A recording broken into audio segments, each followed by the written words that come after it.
Now you'll probably see a pop-up come up. So just click your screen and eliminate the pop-up. Let me repeat that. So I want to get it on the recording. By the way, the recording is going to be made available for this program. It'll be up on our YouTube channel tomorrow. Dr. Shrager is a clinical psychologist with over 25 years experience in private practice. Currently, she's conducting research in the area of inherited trauma, and she's in the process of writing her book on this topic. In addition, she created the website danastable.com, where she shares recipes. And Dana runs 2 amazing Facebook groups with over 20,000 members. And Dana, why don't you tell us what those URLs or those Facebook names are so people can know. Hi, thank you. Welcome, everybody. I'm so excited to see everybody here. And I have a slide later in the presentation with the URL, so I'll be able to show you that and tell you more about it, and also how it connects to my family's legacy and healing. Okay, so what we're going to start and with. Also, I see someone's asking for the YouTube channel. So we have slides with all the URLs, and Jeffrey is going to be putting the URLs in the chat as well. Yep. And so I want to get started with how we're going to conduct the meeting today.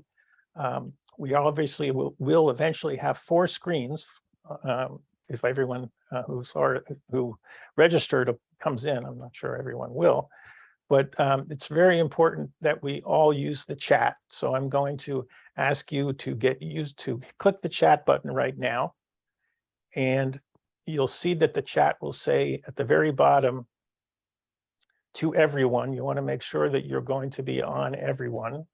You just hit the little down arrow and switch it to everyone in the meeting. I'm very interested to know how many of you are first-time people coming to our programs. So if you are, put your name there and say first time. And those who have come repeatedly, put your name in there so you know how to use chat as well. So I'll give you a couple of seconds to do that, and you'll see it scroll by. So now you'll know how to use chat. Any questions that you have that you may want us to address later in the program, please feel free to add it to the chat. Dana is going to be consciously looking at the chat, and so will I. The other important area is this is a participatory storytelling event. And so we need to figure out how to manage in Zoom the ability to understand that you want to contribute.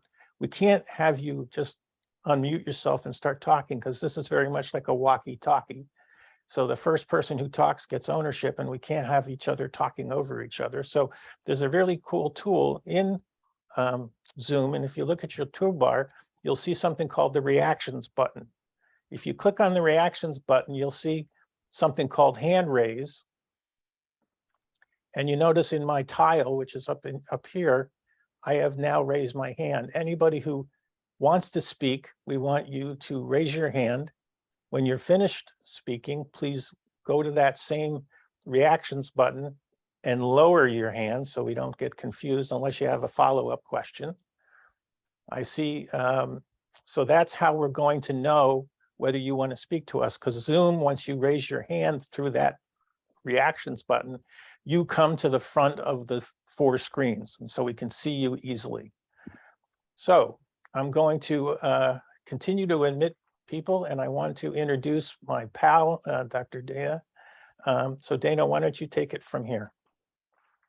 Good morning, everyone, or I know we have people here from around the world, so I'm happy to have you all here today. I know it's actually evening for some people on the screen, and I'm so honored to have you all here today to learn more about inherited trauma.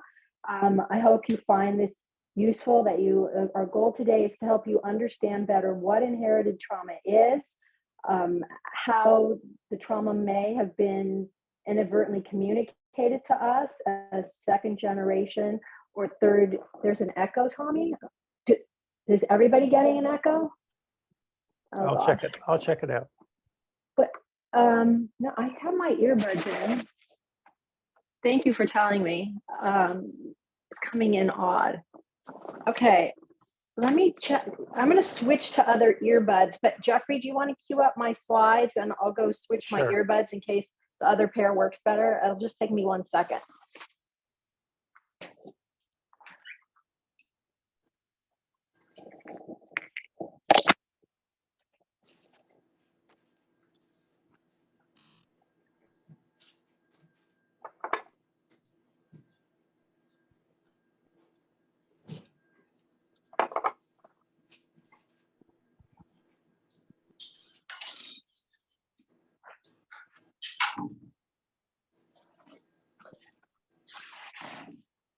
Do you guys hear me now? Yes, Better, much better. much better. Okay, I switched to a later generation earbud, so thank you for telling me. Okay. Okay, so Jeffrey, are you gonna mute people except for me? Yes, they already are muted. Okay, And I'll be thank you. watching that. Okay, so. All right, so Jeffrey has the first slide up. Jeffrey, I think we're ready for the second slide.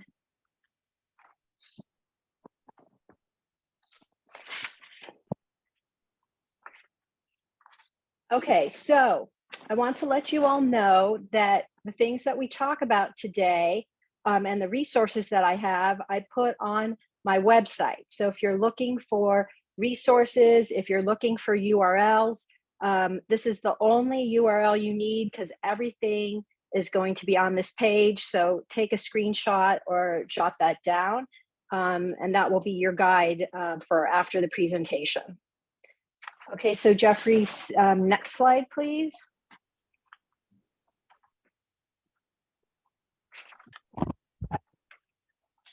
Okay, so today we're going to talk about inherited trauma. And this is the outline for today. So we're going to talk about what it is, how do you know if you have it, messages that we may have received in childhood.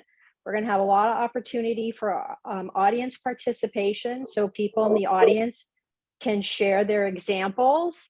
We're going to talk about paths towards healing. We have a lot of ideas and suggestions, and then more opportunity for participation.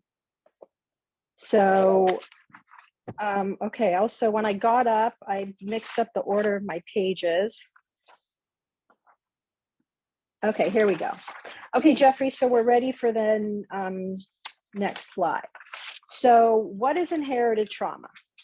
Okay, inherited trauma starts when one person in your family or several, could be your parents, could be your grandparents, we're coming to fourth generation survivors, so could even be great grandparents, have experienced repeated trauma, some type of horrific, protracted experience. And today we're talking about when family members have either experienced the Holocaust, as well as the pogroms in Eastern Europe. Very similar dynamics come from those experiences as well. So after the trauma, the survivor copes as best they can. You know, they've been through very difficult experiences and they continue on, you know, with a lot of resilience, a lot of fortitude. But nevertheless, for a lot of people, the trauma can still affect their relationships going forward and the messages that they inadvertently transmit to their children. This transmission of trauma can apply to any kind of trauma. Today, we're focusing on Holocaust and pogroms, but this really applies to any type of trauma. Could be other genocide, could be slavery. Hold on, we're getting chat feedback, sorry. Are the voices still feel pixelated? No. Okay, no, okay, that was from before, sorry. Okay, so how do you know if you have the trauma? You know, it for a lot of us, we didn't experience the trauma directly, so we might not know that it's affected us. So how do you know? First of all, some of us have nightmares, so we're going to be talking about that. Some of us have anxiety or depression that's bigger than our situation today. every time, if we have feelings that don't match today's situation, or reactions of anger or anxiety, or feelings of doom do not match our today's reality, those feelings might be coming from inherited trauma. Also, another common symptom is intrusive thoughts. For some people, it's fixations on thoughts about the Holocaust, worries that make people ashamed and scared and embarrassed. I can't tell you how many people have told me, I thought I was the only one who had thoughts like this. So today we're going to take away the stigma. We're going to take away the shame. We're going to peel back the curtain. I'm going to talk about a lot of examples. I'm going to talk about my own examples, and I'm going to give people a chance to talk about their examples so that people feel less alone and know that this is a common phenomenon, and there's hope and there's paths to healing. And so a lot of today we'll be talking about that as well. Let's see. Okay, so I think to make this more real, I'm going to talk about my example, and then we're going to have Jeffrey play a video for you. So I'm third generation, and my mom is second generation. And I learned from my mom that the message that the world is a dangerous place. When I was a teenager, every time I left the house, she had this barrage of instructions for me. That was her anxiety. I think she was hoping to protect me. She was very overprotective, which drove me completely crazy as a teenager. And she gave me a barrage of instructions. Take a jacket, park in a safe place, stay with the crowd. You know, these are things that she taught me that I already knew, but to bind her anxiety, she had to give me all these instructions at the door. Fast forward a lot of decades, and I started doing the exact same things to my own teenagers until I caught myself. And to a large extent, I caught myself thanks to Eva Morimi, who is a member of this group that Jeffrey has organized. And I talked to her, and she couldn't be here today. But Eva gave her examples. And when I heard Eva's examples, I could understand that my examples were very exaggerated. So Eva said that whenever she hears an ambulance pass her house, she automatically thinks that, oh, Jeffrey, you have the last slide on. Okay. Sorry. She automatically thinks that the ambulance is going to her parents' house, that something has gone traumatically wrong, and the ambulance is going to her parents' house. So when I heard Eva's example, okay, her example is in the realm of possibilities. If there is an ambulance going somewhere, it's possible it's going to her parents' house, but it's very highly unlikely. But Eva lives in that heightened state of anxiety and fear that this is what's really happening. So I realized that I was doing the same when I was leaving the house, or when my children were leaving the house. Whereas danger is a possibility, it's also not likely. So this is the kind of inherited trauma and messages that we're talking about. And once you identify how it takes shape in you, you can work on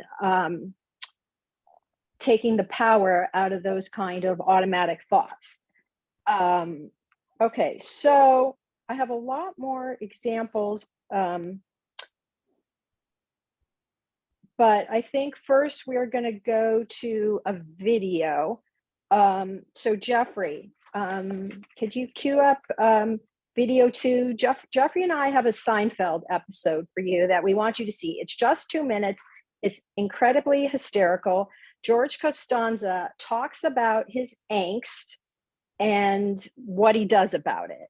And so it's so relatable because we could hear George be stuck in a rut, be stuck in his thinking, be stuck in his patterns, but it ends up being so funny because of what George does about it to move away from his fears.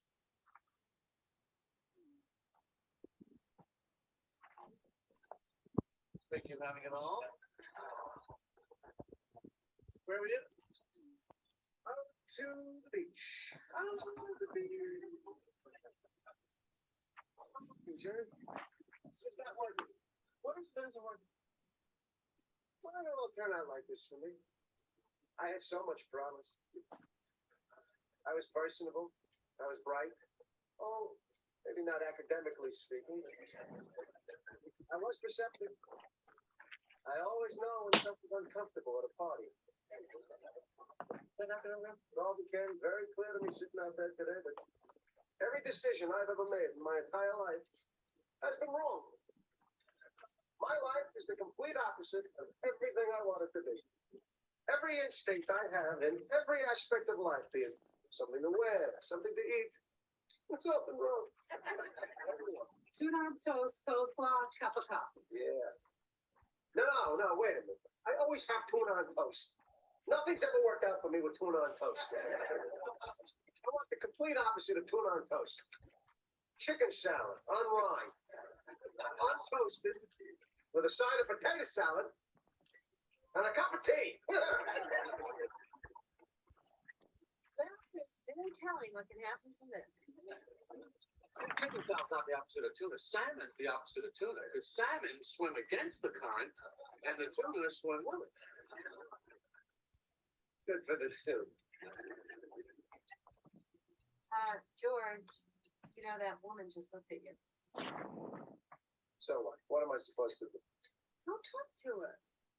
Elaine, bald men with no jobs and no money who live with their parents don't approach strange women. Well, here's your chance to try the opposite. Instead of tuna salad and being intimidated by women, chicken salad and going right up to them. Yeah, I should do the opposite. I should. If every instinct you have is wrong, then the opposite would have to be right. Yes, I will do the opposite. I used to sit here and do nothing and regret it for the rest of the day. So now I will do the opposite and I will do something.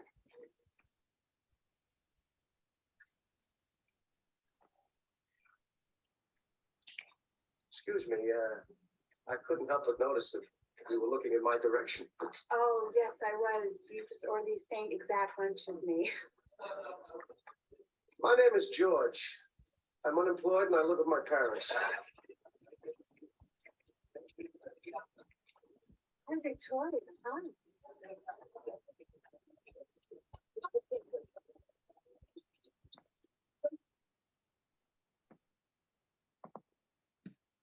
So let me take a second here. And Dana shared some of what she has had. Now, my parents were both survivors, but they never spoke at all about their Shoah experiences. And any discussion was what my mom would say, verboten, which left me in a really bad place, even though, and I can go all the way back to the 5th grade when my teacher, Dr. Mr. Fasciano, separated the good kids from the bad kids.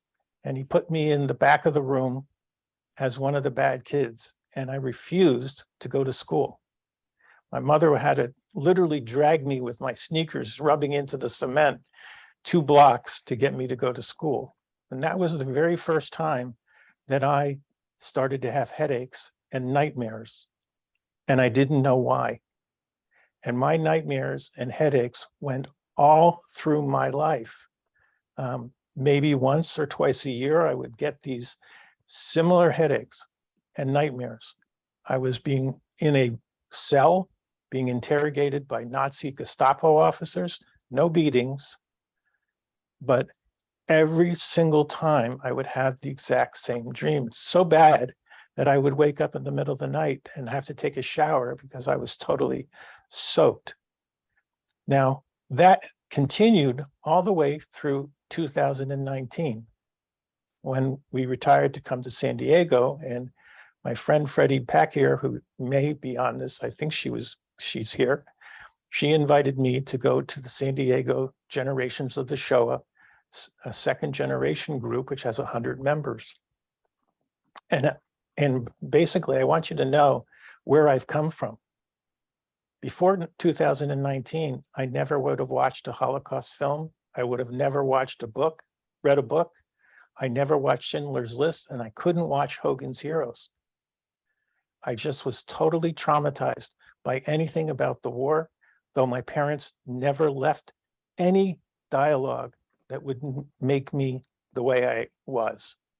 But in 2019, I met this Shoah group.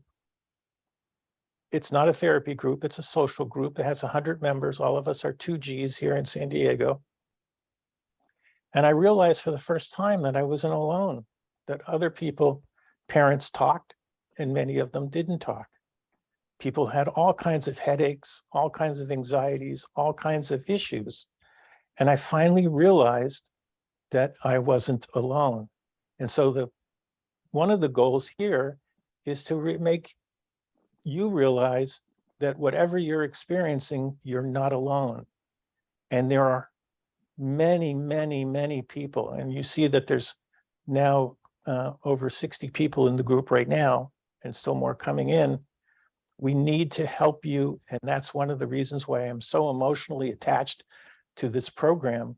It's the second in our series. Last year, Dana and I started this, and we've had over 500 people view the recording and on the live show. So I think you're going to find the storytelling, as long as you guys are willing to participate with things that you've been feeling. And we're going to be not judgmental. We're going to be very open. We're not here to dismiss your feelings. And I know I want to introduce Jack Fried, who's on, if you can raise your hand, Jack. Jack wrote a book, and he's going to be doing an Obligations of Memory interview series with me. Jack, why don't you unmute yourself and tell the group what your book is called, so that people welcome you and say hello to you. Hello, everybody. My name is Jack Fried. Thank you, Jeff, for introducing me. I had written a book called Heirs of Auschwitz, a true story of the Holocaust, transforming intergenerational trauma and the meaning of existence, which basically talks about my struggle growing up with severe separation anxiety that I've had that came out of nowhere, or so I thought. I speak a little bit about how I cope, different coping mechanisms as a child, as an adolescent, as an adult, what I did, what I do, how I transformed this debilitating, horrendous anxiety that I had actually, one of my kids ends up suffering from it at the same time. But I don't want to take away from today's talk, because it sounds very interesting already. But well, we're gonna ask you to drill into this a little bit. I want to also bring, before I get back to you, Dana, I know I'm going a little off script, but I see Tommy's on screen with a beautiful hat. Tommy did a program with us, and I want to have you just talk about your mother a little bit, the way you did in the program, so everyone can understand where you're coming from. Please unmute yourself, Tommy. Thank you. Yes, to talk about my mom. When I was listening before and I heard, the story about the ambulance, I thought to myself, like, well, of course, if there's an ambulance, it must be coming for my parents. I also picked that up because my parents also told me to be absolutely afraid of everybody. And their rule was as follows, that everybody is bad and evil and out to get you. And there are some exceptions. And that's how you look at the world. And my Canadian neighbors who were not children of Holocaust survivors saw it the other way around, that everybody's okay, and every now and then there are exceptions. But what being a child of Holocaust survivors does to you, when we came as immigrants to Canada from Hungary on a very cold day, my mom says, "You can't go to school today." I said, "What do you mean I can't go to school?" Well, she says, "Too cold outside." And I said, "All the other kids are going to school. And why are they going to school?" And she says, "Because Canadian parents don't love their children." That's what she told me. A few years later, when I wanted to, like any kid in Canada, wanted to learn how to skate, right, and play hockey, she told my father, who bought me a pair of skates, go ahead, you will take him out to go skating, and he will fall and he will hurt his head, he'll crack his skull on the ice, and the blood will soak into the ice. If you want to take that chance, your responsibility. While they're discussing this, I, of course, have determined never to go skating. To this day, I don't know how to skate. I don't know how to swim. I don't know how to drive a bike. And I do not know, how to drive a car. And I don't have a driver's license. Why? Because all of these things, I was told, are very, very dangerous. And you just don't do them. And you don't take risks.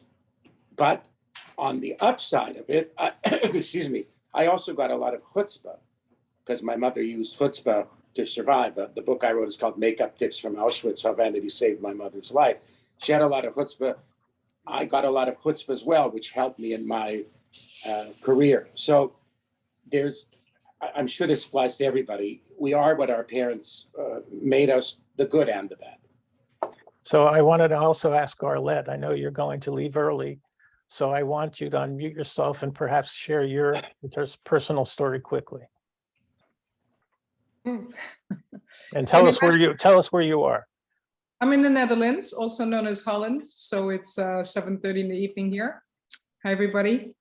For 50 years, I had this problem and I thought I was the only one on the planet, and I never spoke about it with anybody, including my husband, whom I have absolutely no secrets from. And the reason I never spoke about it is because I was 100% sure that if I did, people would think I was nuts, and I didn't want them looking at me with pity and thinking that about me. Someone suggested I write it down and it would help me. So I wrote it down and it turned into a very long book, which is now over 1,200 pages. And as I was writing, it wasn't really helping me get over my problem. It was helping me air it, getting it out on paper. So I was getting used to writing about it, but it wasn't helping me at all get over the problem. And what I was searching for all along was to find out if there was anyone on the planet like me, so I knew I wouldn't be alone. And like me, I mean that did not have parents that were in camps. They escaped without ever being in camps.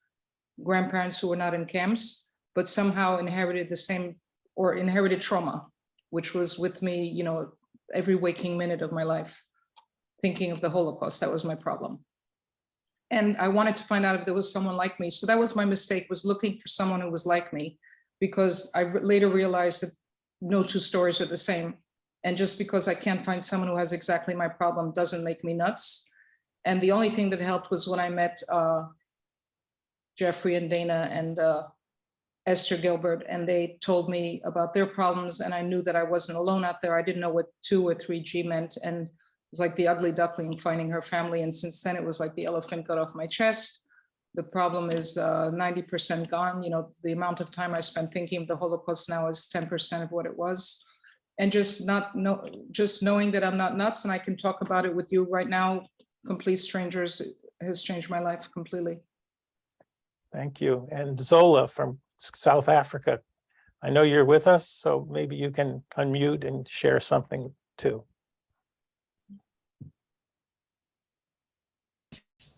Hi, everybody. I'm half in darkness. We have some power outages. So I knew that I had a lot of quirky things about me growing up. I knew my life was different to my friends, but a lot of it really came to light in the last program that you had when Dana was bringing up some things. I'm like, oh yeah, me too. I guess it's a Holocaust thing. So there were lots of things like the hoarding everything, just in case. I have to buy 2 of everything at the supermarket. My poor husband has tried for years to say, Zola, we live, 5 minutes. They now deliver since lockdown. We're not going to run out of anything, but I have to have the just in case. Hoarding the food, definitely there must be enough food, and food for what every single person or visitor likes must be available in my house, mustn't run out. I also prepare. I over prepare for the worst scenario. I will think of every possibility or inevitability that might occur, and I will be prepared for it. I think I live in a state of preparedness. The other thing I don't like to do is to leave home if I have something important scheduled later. If I'm doing a show, if I entertain, or there are people coming, or there's something important, I don't want to leave it home in case something will happen, and then I won't be available. And as the most traumatic one for me, as a little child, I knew subconsciously that I didn't want to abandon my family, particularly my mother. Both my parents were Holocaust survivors, and she was only 16 when she went to the ghetto. But I didn't want to go to school every day. And from grade 1, which was our sub A, I cried every single morning at school for an hour. I didn't know why I was crying, but I learned later on. I had no reason to cry as far as I knew because I was happy. I was a happy little child and I was a happy girl. Nothing bad happened at school to me. But I figured out later that I didn't want to also abandon my mother. I didn't want to leave her at home alone, have another family member leave and not come back or something. And that was like a big one for me. So I have a whole list of others, and my sister wrote a book called No Goodbyes, because none of them had chances to say goodbyes. And she has a whole chapter on her intergenerational trauma and the things that we went through and subconsciously and inherited through the epigenetics and DNA. So I'm hoping, thanks Zola so much. I'm hoping that these stories will start to crystallize thoughts in each of you, and we're going to keep this going. So I would love everyone to put their screens on, because it's kind of hard to talk to someone who has a black tile. So if you don't mind putting your screens on. I also want to pay and honor those who are survivors here with us. And so Jackie Gamache, raise your hand there so we can say hello to you. Ruth Lindemann, say hello to Ruth, who's a survivor. We have also Sammy Steigman, who, if he's not on screen 1, but he's with us. We have Ruth Bollinger with us. And I think also, Devorah, you're a survivor as well, is that right? Yep. So I want you also to kind of figure out how you can play into this storytelling in a way that is part of the theme. It would be very, very beneficial to hear from first generation survivors. And obviously I want to keep, it's a very touchy subject. It may traumatize, so I don't want to take this into that area. This is supposed to be an uplifting program, but if you can provide something like that, I would really love to hear it. So Jackie, can you unmute yourself? I knew you would jump in, be the first one to jump in, so go ahead. Because you said something very important, uplifting program, and I wanted almost to address that in a sense to Dr. Shrager. My husband is a Holocaust survivor.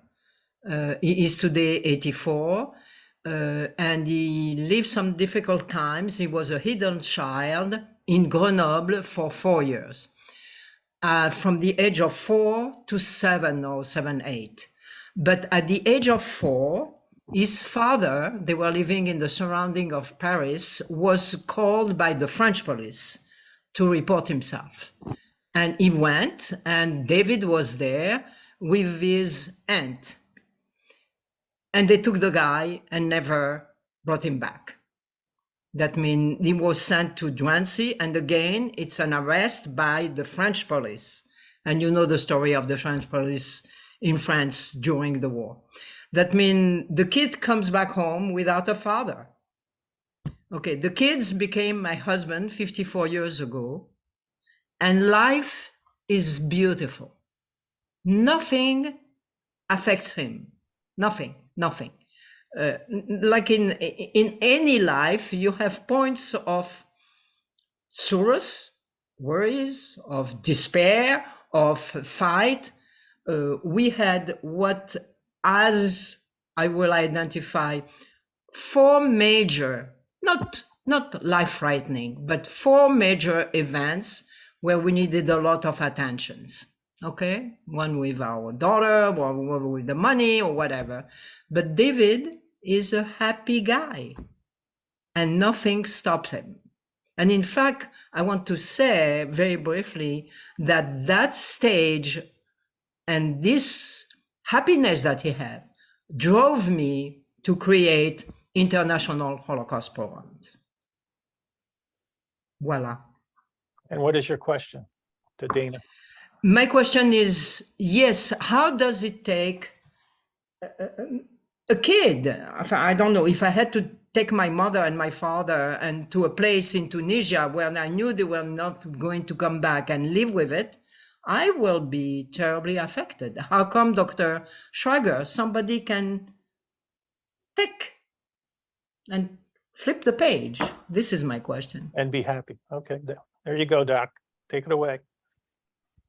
If we could all capture a piece of that magic, that would be wonderful. But it's true, there are people who have had difficult experiences, and definitely some people come out a lot more unscathed than others. So, you know, I'm not sure that I could say why, but it's definitely documented that some people have come through less scathed than others.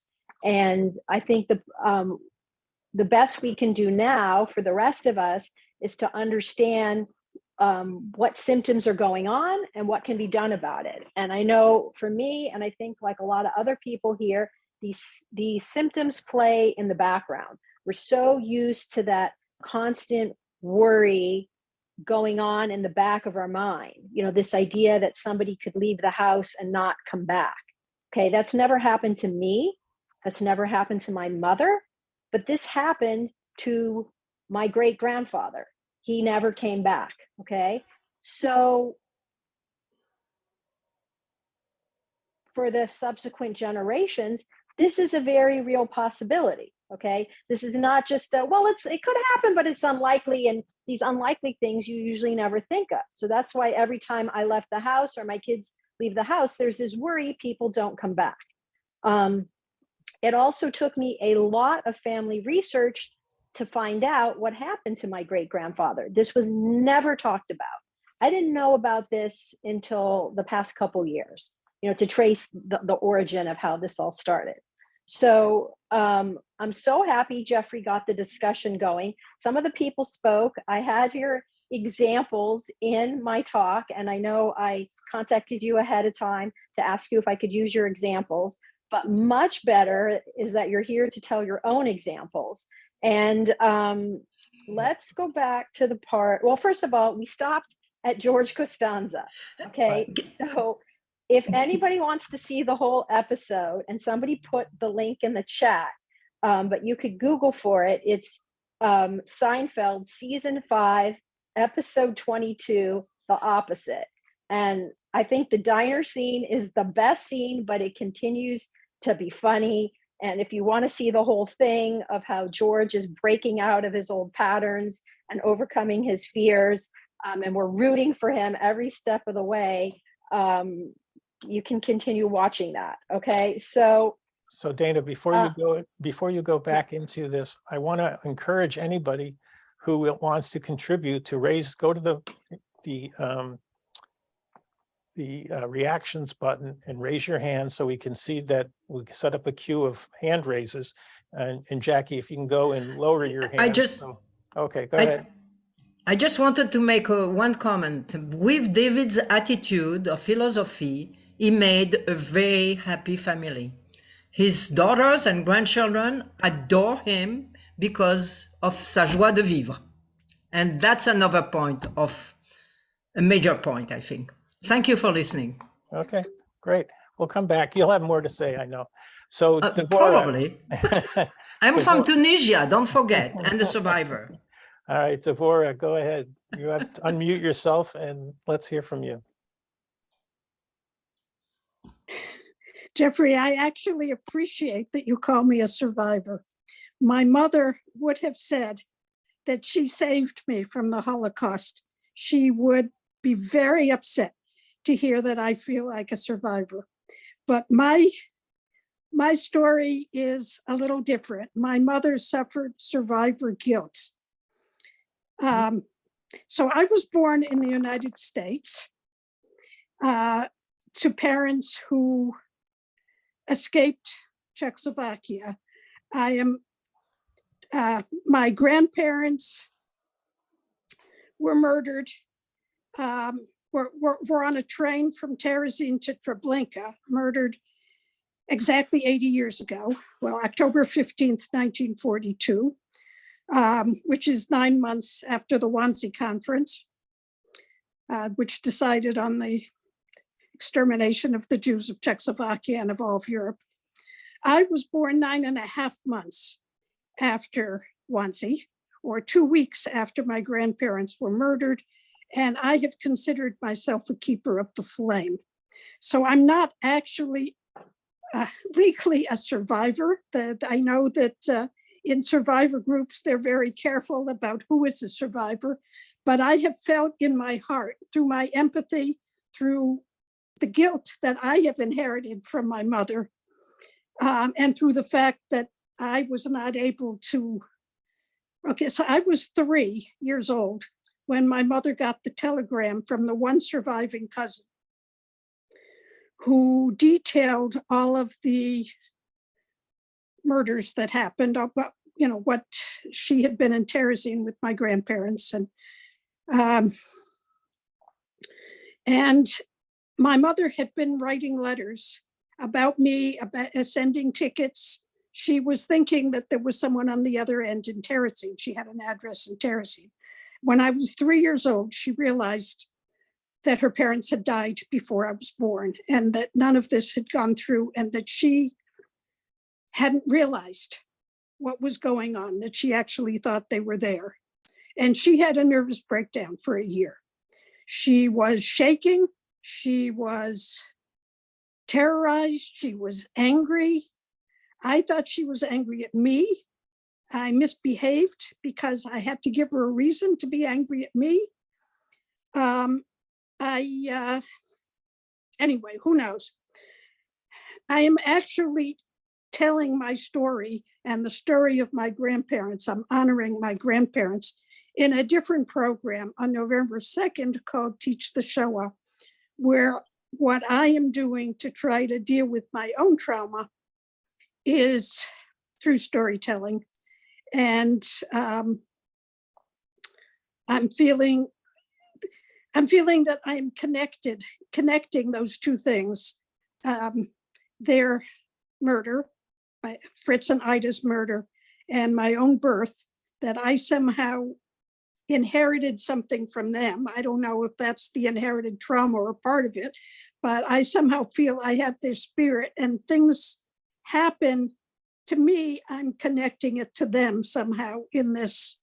Okay, I don't want to get into magic, but there's some kind of connection here, which is giving me nightmares. My mother went to therapy when she was shaking, and my smile couldn't make her, my antics couldn't make her smile.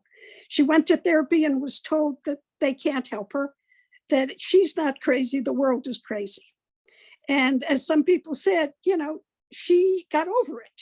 Her resilience, she became a psychiatric social worker. She helped a lot of people, but this guilt, this feeling of guilt that I couldn't help her, that I couldn't realize that what this breakdown was actually her grieving her parents.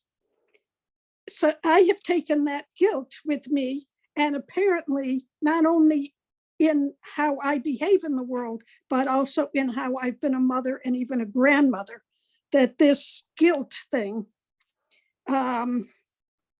comes back in all kinds of strange ways. And I guess the first time I realized that my story was in fact connected to the Holocaust, even though my mother was very clear, no, she saved me from the Holocaust. I was raised in America.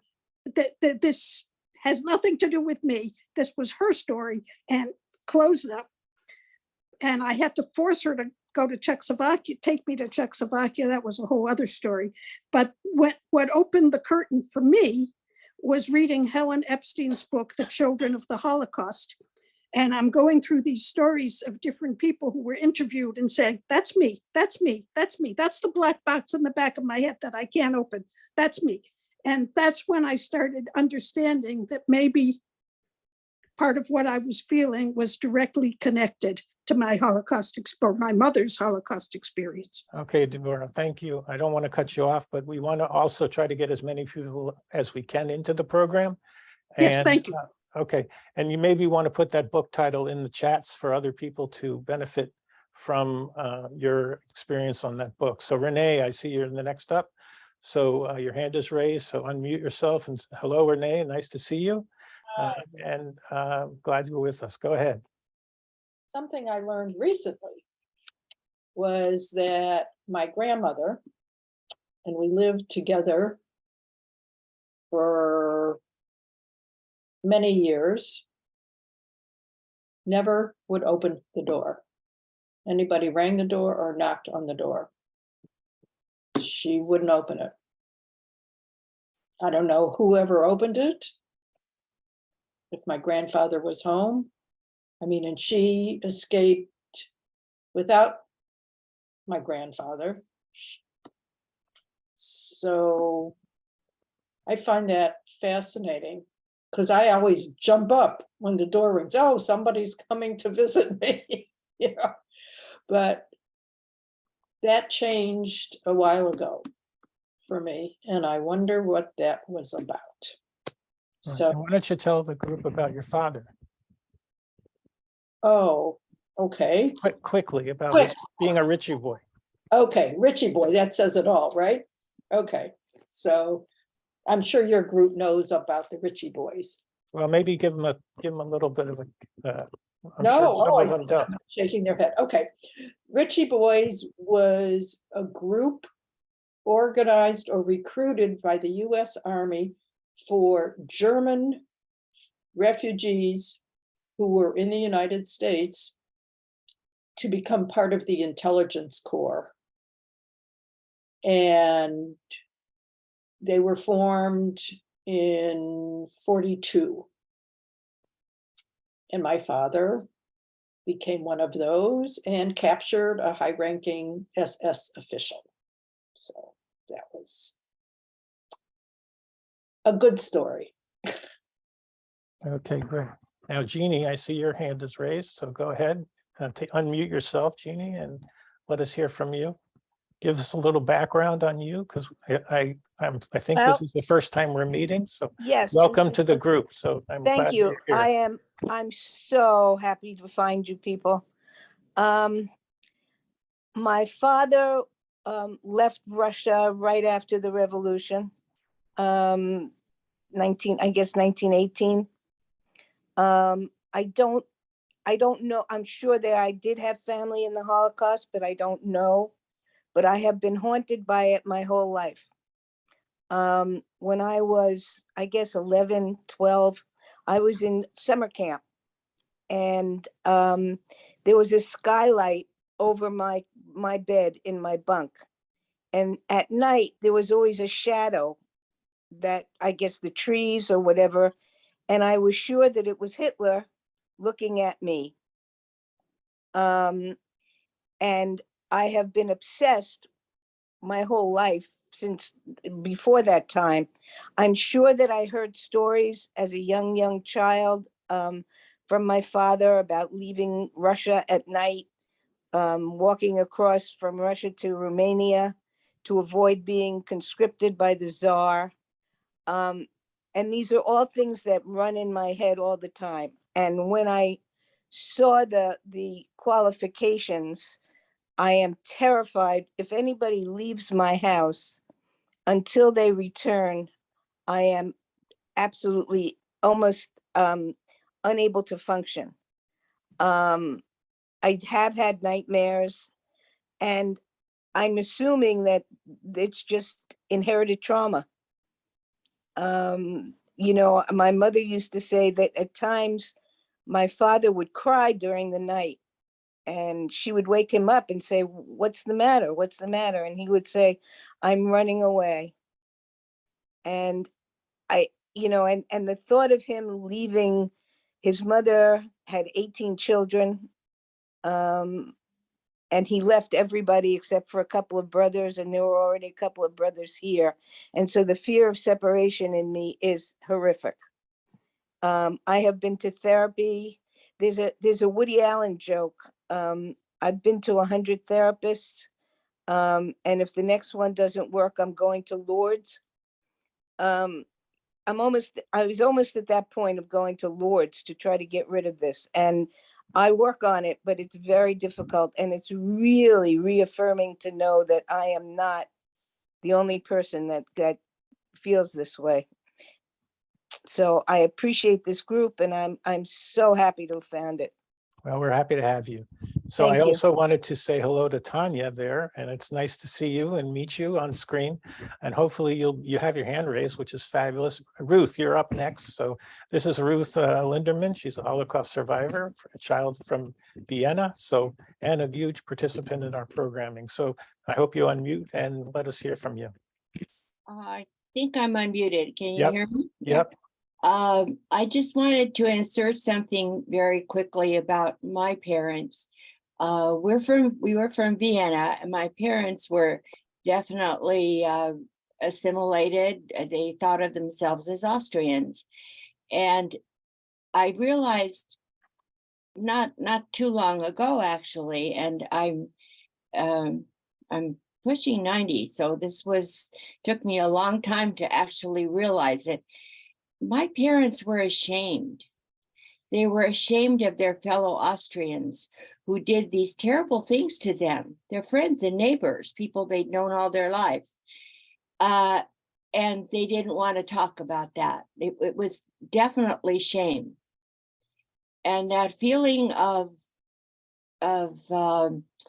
abandonment, or if people are separated, that is a legacy that most of us have that lived through any of this, because even though I was with my mother most of the time, there were many times when I didn't know if I was going to see her again. And when you're 6 and 7 years old and you fully realize that your parents could disappear, it leaves a lifelong mark, of course, and it gets better as you go along.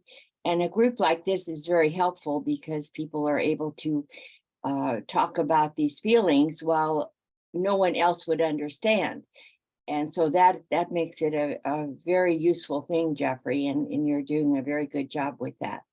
Well, thanks, Ruth. And I know your daughter is with us, so hopefully she'll raise your hand through the reactions button. And I'd love to hear a little bit about how your daughter has handled what you've described. But we're going to go to up next is Fern. Fern, it's nice to meet you. I don't know whether you have, and Ruth, just put your, I now know that you want to talk, so I'm going to come back to you. So, but right up now is Fern. So Fern, unmute yourself and give us what you have to say. Okay, thank you so much. Can you tell us a little bit about yourself before you go? Yeah, I was gonna. So I'm 64 years old. I was born in 1958. My father was the sole survivor of his family. He was from Miskolc, which is now the third largest city in Hungary. His entire family were murdered. His father died in his arms in a labor camp. He had a righteous Gentile who saved his life and tried to save his father's life. And his mother, he never really found out, I don't think, before he died, but I found out through a Holocaust museum that we assumed that she was taken to Auschwitz, but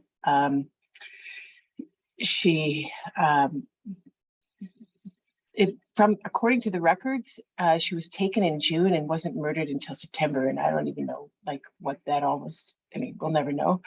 But that's pretty horrifying because I think it's worse if you suffer. And I was named for her. So I'm the first child of that generation. So I have her name. And my mother's parents survived pogroms. So I have it on both sides. I appreciate you mentioning that. And so I have two children, one by birth and one by adoption, and I would say that both got it. The younger child is adopted. She's adopted from Guatemala, and so she has her own intergenerational trauma through the Maya people, the massacre of the Maya people. So it's compounded. And I would say that I've been in the world of understanding about the Holocaust since I was in my 20s, so 40 plus years. I've spoken on speakers bureaus as a child of a Holocaust survivor. Now I speak as my father's legacy partner. I tell his story to kids so that it's not forgotten. I've published. It doesn't take it away. It makes it, there's a healing that's better, but I'm seeing somebody for EMDR. It's eye movement, I forget what it stands for, but it's a kind of therapy treatment to try to deal with some of this, like finally in my 60s, maybe be able to address some of this stuff. She had me look up the symptoms of complex PTSD. And I think there's an overlap with complex PTSD and intergenerational trauma. Yeah, I guess what she says is that there's an energy and that you can move the energy. And so that's a good thought to have. She's a psychologist focusing on different kinds of trauma.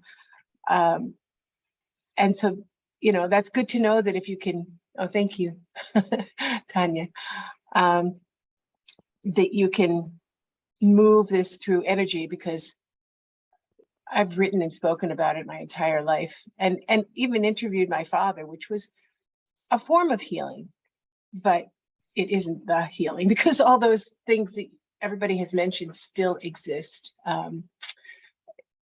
Not wanting to be left alone, and jumping when a car backfires or a horn blows. I mean, you know, like as if I had been in a war, you know. So anyway, I think that I just wanted to talk about those two aspects, that the intergenerational trauma part of passing on to our children, and how it can be compounded with an adopted child who has their own, and then this concept of being able to move the energy. It's a form of hope, but it's not. I'm not there yet. Okay, well, thank you for your contributions. Let's go to Ruth. If you wanted to unmute yourself, and we'll hear from you. You have to unmute, Ruth, please. Okay, perfect. Okay, can you hear me now? Yes, I can. Thank you. Right. And So, Ruth, I want to mention, is a survivor, so she's going to give us a survivor perspective. well, I'll give you one piece of the survivor perspective, and that is, my mother was Austrian and had pretty much the same reaction to Austrians that we just heard from Ruth Lindemann about being ashamed of her countrymen. My father was born, raised, and educated in Prague, and I was born northwest of Prague. And my parents, they weren't the parents who never, ever, ever said anything, but basically it was swept under the rug. It wasn't spoken of a lot. And what I would like to address is something I don't think I've actually heard yet today, and that is the impact of unspoken messages when you're a child. I was, you know, the Holocaust was my life from birth to a little bit more than 3. So it was my formative years, not yet my really conscious years. And my parents always denied that we were survivors. We were refugees, but because we had not been in the camps, we were not survivors. So there was this whole kind of diminution of the experience. And as a child, I took it sort of as a diminution of me. And so the piece that I wanted to share is that I grew up in a very narrow sliver of what was all right. And the way that first came about is the unspoken message that all of us survivors must have gotten at some time or another, which is don't stand out in the crowd. Okay, it can mean death, it will mean death, whatever the end of that sentence is, don't stand out in the crowd. So that was one side. The other side of my story, and I know it's a little unusual, is that, you know, I'm a child survivor. I'm a 2G on my mother's side of the family and a 3G on my mother's side of the family. My mother's father was a Nobel laureate, and he won the prize. It was in medicine, and he won it in 36. And I was born in 38. And making that lengthy story very short, he saved his own life because of the prize. Well, what happened is there's a huge dinner, among other things, and he and my grandmother must have been sitting opposite or next to the Queen of Belgium at the time and her consort. And this woman must have been no slouch either. And she said to my grandfather, if I can ever help you, I hope you will let me know. That much my parents told me. And so Hitler went into Austria on March 11th. I was born on March 18th. And on March 11th in the evening, they picked up my grandfather and two of my uncles. They were not in Vienna, they were in Graz. And my grandfather was the only Jewish faculty member on the university. And they were known in Graz, which is not a big city. And they came and got him, and they were in prison for 10 weeks until the Nobel money could be transferred from Sweden, where he had left it, to the Nazi bank in Austria. And then he was released. He had to get out of the country with zero money within 2 months. And in the meantime, my grandmother was not allowed out for other reasons of her family. So that's when he called up, and I don't know how he called upon the Queen of Belgium, but basically she helped save, well, she definitely saved his life and indirectly saved the lives of my parents and me by getting us visas out of Czechoslovakia. And then that's a whole story too. But what I want to present to you is, on the one hand, don't stand out on the crowd. Don't stand out in the crowd. And on the other hand, be a little better than everyone else. And so as a child, because it will save your life, as it did. So as a child, and actually, if I'm honest, as an adult too, it's a very, very narrow lane of permissible behavior. If on the one hand, you can't stand out in the crowd, and on the other hand, you have to be a little better than everyone else. And so some of the, and not better in the bragging sense of how wonderful you are, but you have to have done something that makes you noticed while you're not supposed to be noticed. And so you laugh now, but it's hard to grow up that way. I'm not laughing. I'm I not know. laughing at you. I'm laughing with you. I get it. So I was, and I'm embarrassed to say remain, a pathologically obedient human being. You tell me the rules, I follow them. You don't tell me the rules, I follow them. And so, you know, I was told, for example, that age 2, I spoke 3 languages, like a 2-year-old, but nonetheless. But one thing that my mother did tell me is that I never, ever spoke the wrong language at the wrong time. Those kinds of things. So I just wanted to put that out there. So under your, some of the things that are not spoken can be very, very powerful in a life. so how do you feel this has impacted your children? Oh my goodness. Well, I have 3 of them, and they're quite different one from the other. Are you in them? They are in you? Wow. Parts of each, well, parts of me are in each of them. They're really quite different one from the other. So what they picked up is quite different, I think. But I need to think about that more. All right, well, we'll come thought back. about my We'll kids, come but back, not we'll come quite back in to you. that way. So hi, Shoshana, nice to see you again. Unmute yourself and let us know what you're thinking. So this is my first time being here. I'm 50 years old and I'm a granddaughter of Holocaust survivors that were in camps. My mother was born in displaced persons camp, and I really think that her being a child of Holocaust survivors eventually led to her like being kind of hardcore assimilating. She married my dad, who wasn't Jewish. And there were like 5 years old, I remember being told, don't tell people you're Jewish. And I remember, oh, somebody's mic is on.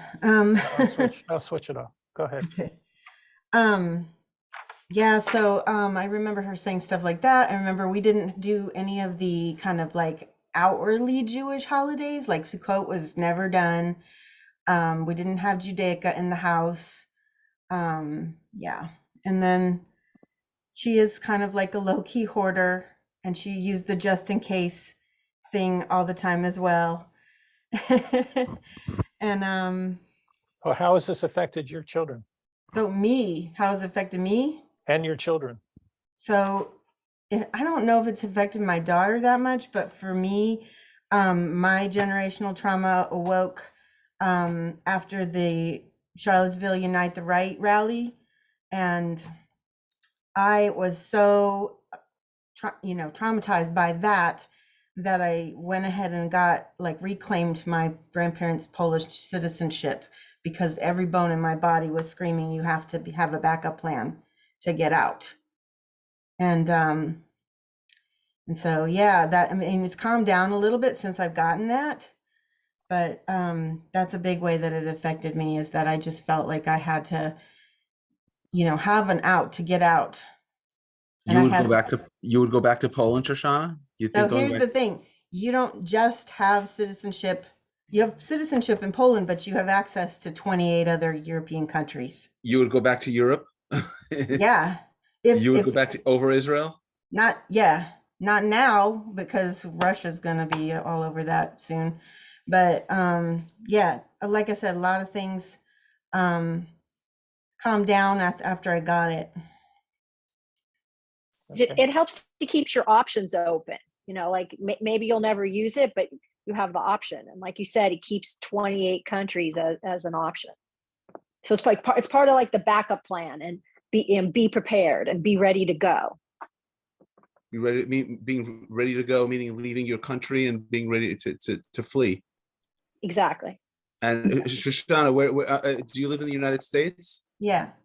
Out of curiosity, I don't mean to turn this to steer this into any other direction, or to take from the others that are already raising their hands. I'm just trying to understand a little better. Running, you would prefer to run to another country than to sit in the United States and bear arms, which you can't do anywhere else? You would feel safer? I'm not here to defend my anxiety.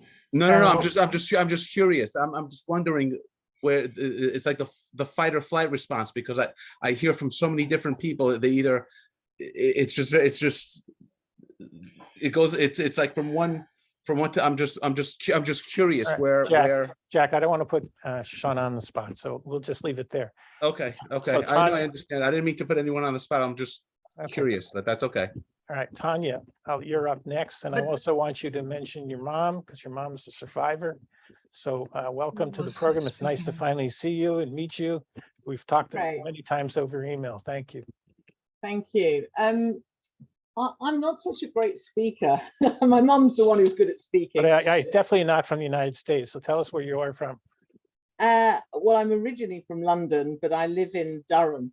I'm in the north of England. I've put quite a lot of things in the chat box, so hoping people feel they know me a little bit if they've been reading the chat box. But I think the things, my mother came on the kinder transport age 4. And one of the huge things that was that she had her older brother with her, and she absolutely swears she knows that that's what kept her together and helped her survive throughout 5 different, 4 families and 4 foster families and a hostel at one point. So they were moved on for various reasons within the country, within the UK. Once they'd come over, were saved on through the train and across the sea to get to the UK. But I think that what I wanted to say a little bit is that some of my experiences are really different as second generation, or second come third, because of course my grandparents were first generation and my mother. So the generation, what you call yourself, is not so clear. But I thought that one of the things that hasn't been said is just very surprising things that suddenly happen. So, oh gosh, a long time ago, I had little children, my children. We went to a play called The Kindertransport by Diane Samuels. Anyway, we were at this play, and it was me and my older child and my husband. How old were your child? Was your child?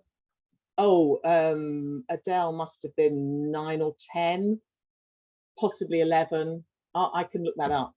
But what happened was I was sitting next to Mum, and throughout the whole performance, all about the Kindertransport, it wasn't exactly her story, but there were themes that were really close to our family. Mum was stone-faced. She was no emotion. And honestly, I didn't even know that. I didn't notice that till later. I was streaming tears. It didn't take long. All that emotion, tears was coming out. And I absolutely now look back and think, this is epigenetics. This is me expressing her inability, you know, her tears. And we've had lots of talks over the years, and she will say that she learned not to cry during her time in foster families because it wasn't safe to cry. She didn't know how she'd be treated. She thought her own mother was dead. Then, her story is really interesting. She comes back, her mother comes back like a ghost when my mum was age 14 after the war, because her mother survived. Came up, took several years to get to England to come and rescue, find her son and daughter. And Mum was just horrified. She'd thought she was dead and didn't want to leave, loved her last foster mother. And anyway, there's lots of stories, but one thing really important for me is I was so moved when you were saying about if we had to escape, if there was something remotely similar in my life in the country I live, what I would really do is keep my family together. I think even if we died together, I think there's significant issues around, I mean, no, it's difficult to say, but the role model I've read and love, I don't know if people know Judith Kerr's When Hitler Stole Pink Rabbit. The family stayed together and they got out early enough, and that would be my real aim. Yeah, but I'm really grateful that my own children so far don't seem to have been effective. So tell us a little bit about your mother. My mother, she's in her 80s, and I put in the chat she's recently got an MBE for her Holocaust education services. So she went, it was actually now King Charles, but Prince Charles at the time who gave her medal, her award. And I think that's just fantastic. She's an amazing woman. She's written lots of books. The one about her life is meant to be for teenagers. You know, I said to you when she was 14 years old, well, I think she speaks to 14-year-olds, you know, this was me growing up and this is my story. And she's put it in very, you know, not too difficult language so that even teenagers who don't read a lot can read it, can get something from her story. And it's called Person of No Nationality by Ruth Barnett, because she had to go backwards and forwards from Germany. This happened later after the war, with this flimsy piece of paper because she had no passport.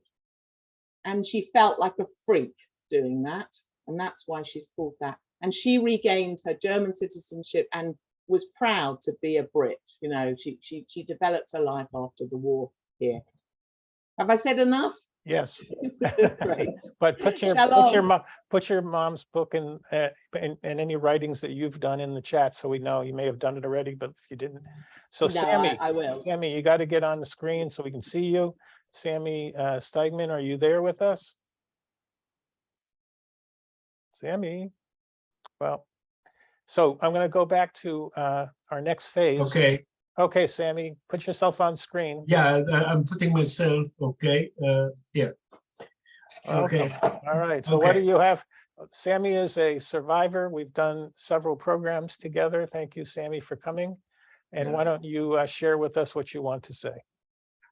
It's my pleasure. Interesting enough, I live here in New York.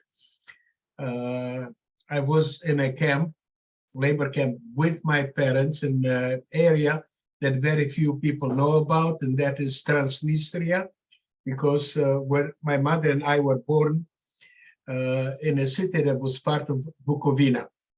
But in June 22nd,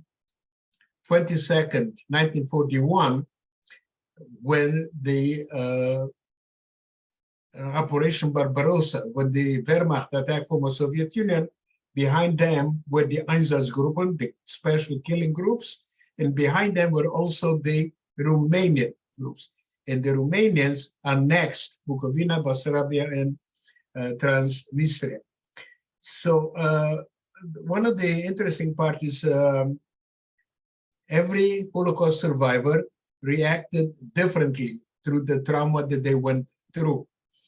And obviously that affected the parents and it affected me.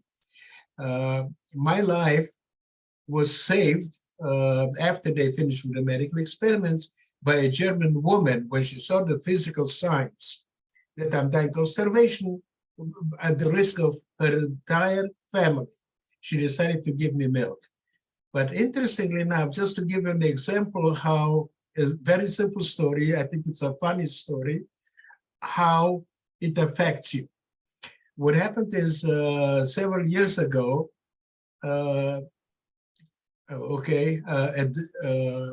I was pre-diabetic.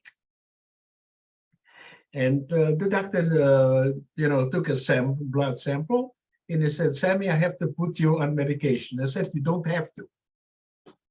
And he said, why? He said, because I know why, my sugar is so high. But before I tell you, let me give you the background.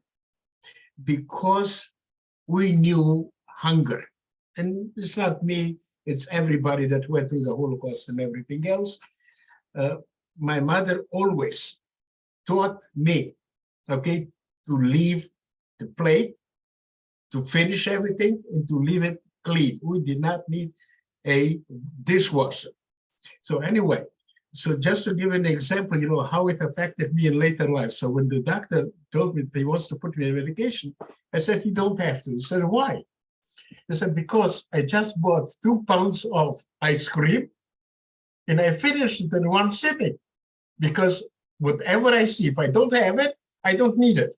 But if I see it, I must finish it. So when I told him, the doctor started laughing and he couldn't stop. Finally, he said, Sammy, can you do me a favor? I said, sure, what is it? I said, can you buy instead of 2 pounds and just 1 pound? Okay, but eventually I became diabetic and obviously right now I'm doing okay. But I'm just giving an example how little things, will affect you even later in life. And many times you don't even realize it.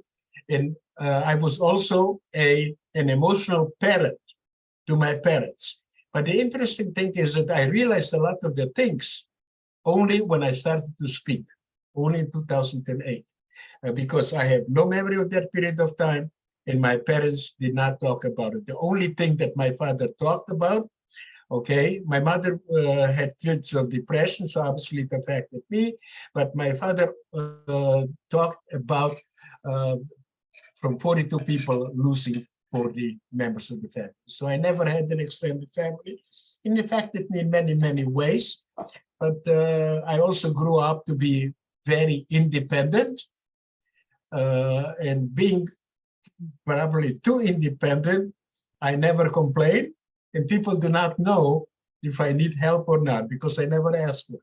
So you can see that all of us have different stories who've been affected in different ways. And one other thing that helped me, okay, besides the positive outlook on life, I'm also able, and I don't know how I learned it, if it's from my parents or how, but I have also been able to compartmentalize.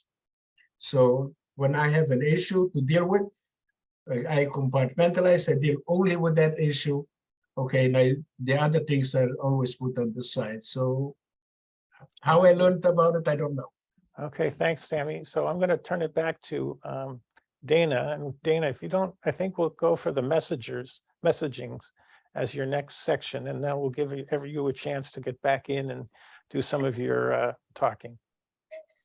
Okay, thank you, Jeffrey. I'm so heartwarmed by all the people who feel so comfortable to share and how much we all relate to so many of these feelings and these messages. And I just really appreciate everybody who's sharing their piece of their soul, their deep inner experiences. And it's all so relatable. And I told Jeffrey that I wanted to sort of get some of this information out first to help stimulate people to have ideas to talk, to feel comfortable to talk. And Jeffrey said that wasn't necessary, that we could just jump right in. And Jeffrey was right. Okay.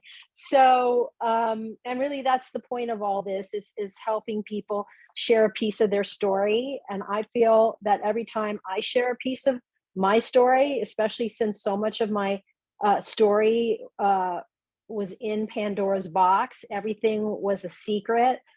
Almost everything I know, I do not know from my grandparents. I do not know from my parents. Everything I know was a secret. And so I think talking about it out loud helps take the power away from the secret. So, okay, so we left back like way earlier on in my presentation. I guess, Jeffrey, you can show my messages slide, but I'm not going to talk about it right now because really everybody who spoke out loud spoke about these messages and more. And I want to get to the healing part because I'm mindful of the time. So let's just put up the all right, I have to keep talking because I have to go get it. Okay, so this is slide number 5. I guess I wanted to say that I really like the way Ruth was talking about unspoken messages. That was a piece of my talk that all these ideas have transmitted to all of us. And this is what everybody's been talking about, this idea that you have to have an escape plan. You have to have a backup plan. There's so many of these things that maybe our parents and grandparents never told us directly, but these are all things that we learn. So I put 4 messages up on a slide just to get us going. And thank you guys, you got it going. The first message that I wanted to talk about, which Tommy talked about, I think it's the next slide, Jeffrey, is the message is positive messages. So yeah, okay, here's some messages. So the first one I wanted to talk about was positive messages about resilience and determination. And my favorite example of this spirit is Tommy's mother and her chutzpah, but Tommy was already here to tell you guys about it. So thank you for being here. I think we've already talked about a lot of these messages about the fear and sense of impending doom. The message, don't show you're Jewish. Don't show you're Jewish is a big part of Franny Sheridan's story. And Franny wrote a book, Confessions of a Jewish Shiksa. She's presented through Jeffrey's group, and a big piece of Franny's story, she's a comedian, and a lot of her story, a lot of her act is about talking about being Jewish. And so that was a very scary for people, and very scary thing for her to do for people in her family. Really had that message very strongly that you should not show that you're Jewish.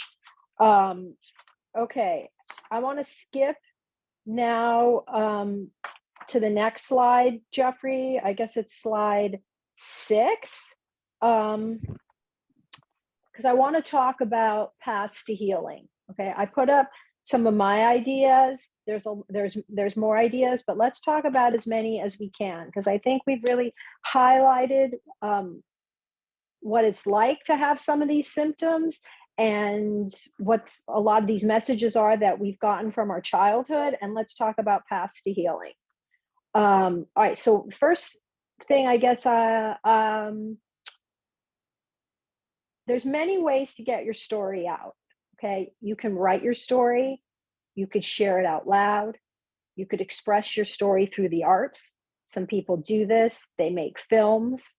We've had a woman on here before, Lindsay, who talked about expressing her trauma through poetry, through acting, through dance. It's like whatever channel feels accessible to you. But I think sharing things out loud really helps take the sting out, really reduces the pain. And some people are at a place where they feel complete healing, or like we heard Arlette say, her symptoms of what she called daymares and having intrusive thoughts about the Holocaust diminished 90%. So that's a huge, huge, huge success. You might get 100% success or not, but I think, 90% success or diminishing symptoms so that they no longer weigh you down. They might not be completely gone, but at least they don't weigh you down or consume you, is really, for me, the definition of success. I think in a lot of cases, it can be difficult to completely erase this experience like it never happened, like it had zero effect. I think that that's not a realistic goal for a lot of people. It's possible, but it's just maybe not how I define success. I define success as reduction of the symptoms so that you feel like you're free to live your life. I think it's Tommy mentioned in the chat today about a support group. So last year I looked high and low for support groups and found very little, but it's a year later and there's something really great. There's a lot of groups called 3G. I put it on a resource page. I actually have a resource page for people on my website. But there's a group called 3G Forum. So if you're third generation and you want to get together with other peers and discuss what we're talking about, there's a 3G group. I haven't yet found a 2G group, but if you know of one, I think Tommy mentioned in the chat that he's in one. If you know of a second generation support group that has room or maybe knows of other groups, if you could put that in the chat, that would be great, because I think we've all seen how much we benefit today from talking together with like-minded people who really understand deeply what this experience is like. I also have a colleague and friend on the Zoom today, and she may be starting groups. So if she does, I'm going to let you all know about them in case you want to join. But other ways to heal. Okay, today people mentioned psychotherapy. If you have a trauma-informed therapist, a person who really understands trauma, I think that it's tremendously helpful for unraveling your specific messages and the ways in, the very specifics of yourself. So I have on the resource page, which is on my website, Jeffrey will show the URL for that one more time at the end. I have a website for finding this type of therapy. It's called therapyden.com, and you can sort by types of therapy.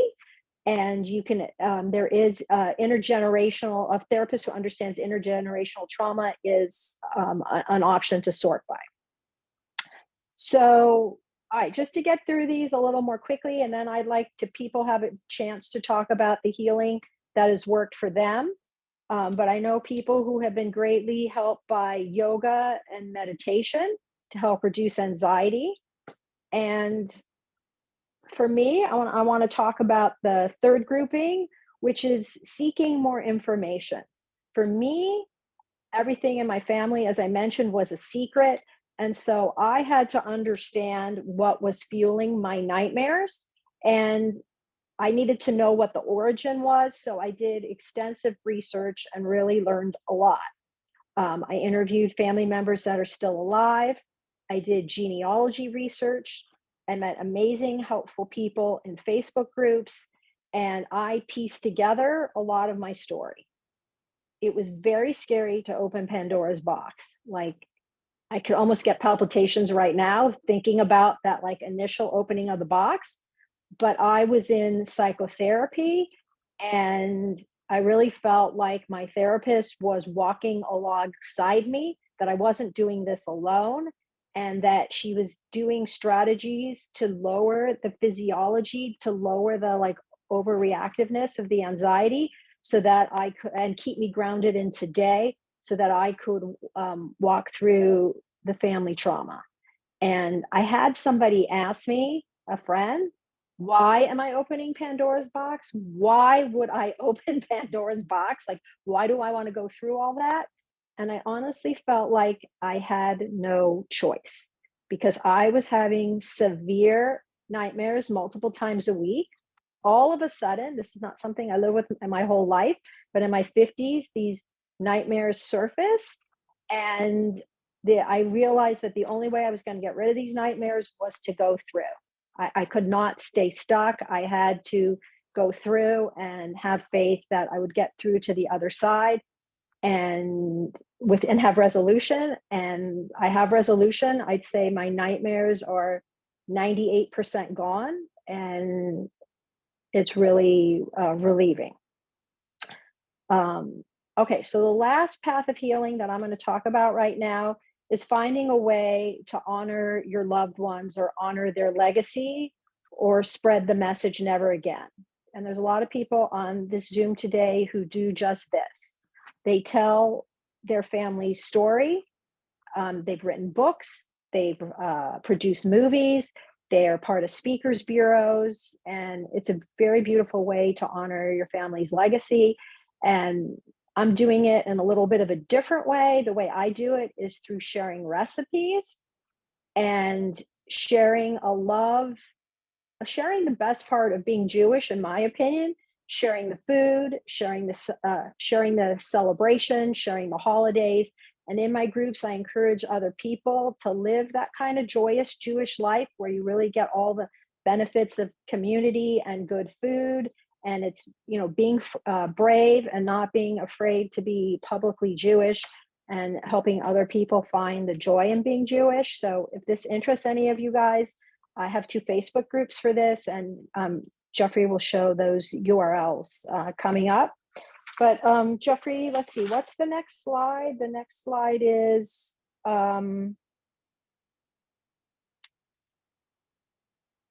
okay, so then the next slide is how to find some of this information that I'm talking about. So on my website are going to be all the notes from today. There's everything that Jeffrey and I have already preloaded, and I'll try to add more links that have been in today's chat as show notes. And here's information about finding my Facebook groups. If you go into Facebook and you search for Jewish cooking or Jewish holiday cooking, come join the fun that we're having around sharing Jewish recipes and sharing ideas for making holiday celebrations more fun and meaningful. And if you want to reach me, I put my email there as well. But I would like to now go back to audience participation.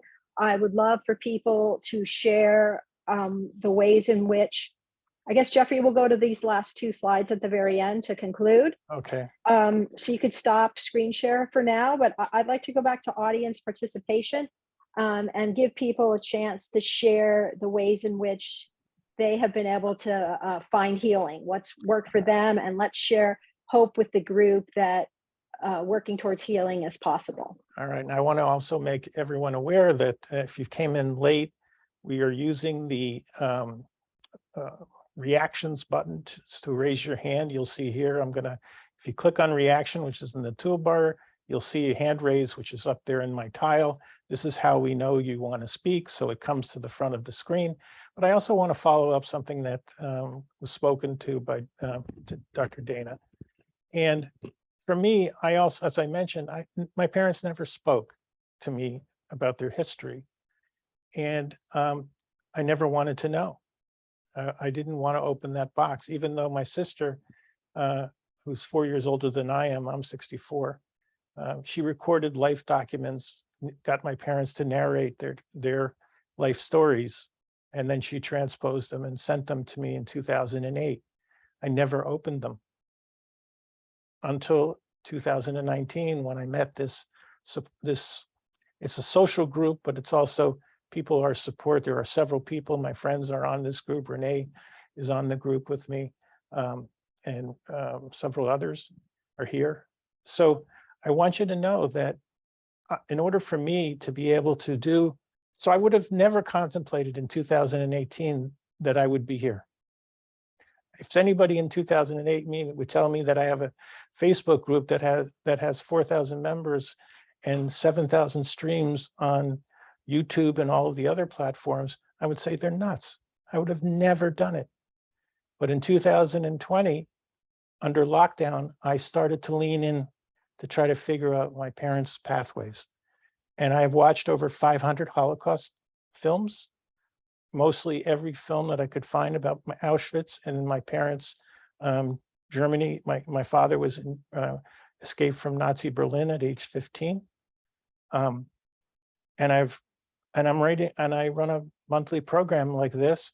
Plus I talk to people all over the world, and they help me learn more and more morsels about my parents' visit. So leaning in and creating a project. And I want to go back to Jackie, because Jackie's one of these things, we unmute yourself.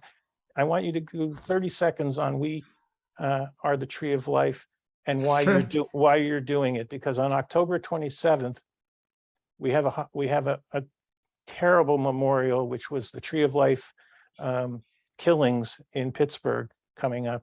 And so, Jackie, take the floor for us. 30 seconds? 30 seconds. I'm not giving you any more 30 time. seconds. Okay.